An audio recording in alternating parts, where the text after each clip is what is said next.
Hey guys, Alex J here. So you're beginning your audio journey and you're trying to figure out what microphone should you buy if you're gonna do good quality vocal or music recordings. Should I buy a condenser mic? Should I buy a dynamic mic? Or should I buy a ribbon mic? When thinking about purchasing your first microphone, you should consider several things. Number one, what will I use it for? Number two, what's my budget?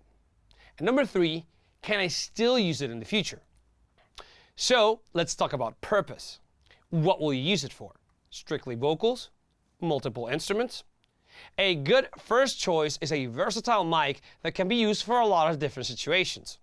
Dynamic mics are great, but they're a little bit limited in dynamic response when being used in multiple scenarios, so that we leave ribbons and condensers as options. Ribbons are my personal favorite, but they're in general more sensitive to humidity and pressure changes than any other mic. So I would go with a condenser microphone as my first mic.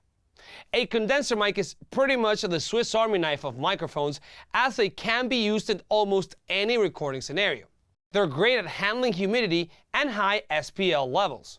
Plus, they have pads, bass cut filters, and different polar patterns that make them extremely useful in many scenarios, both for vocals and instruments. Budget is also a big factor when deciding what microphone to buy. Buying a really cheap mic is not necessarily the best thing to do. Start with a microphone that can survive the test of time, something that's not too cheap or too expensive, that you can still use years down the line. A great starting option is a microphone like the Studio Project's C1. It's a condenser mic with a big sound and an affordable price. It packs a lot of punch for less than $300. It's rugged, well built, and has the look and feel of a high-end microphone. If you have a little bit more of a budget availability, then the Mojave Audio MA301 FET is also a great choice with incredible sound and versatility resembling that of legacy microphones. If you have any of these mics, let me know how you like them in the comments below. One thing to keep in mind about any of these professional studio mics is that you need some type of hardware interface to connect them to your recording system.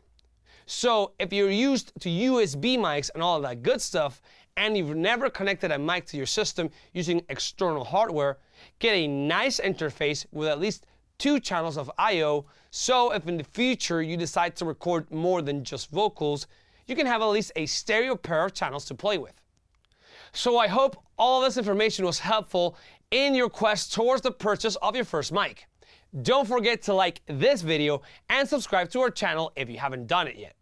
Visit us on the web at www.musicmastermind.tv and create your free membership and gain access to this and many more incredible videos regarding advanced recording, mixing, and music production practices happening right here inside the professional high-end studio environment.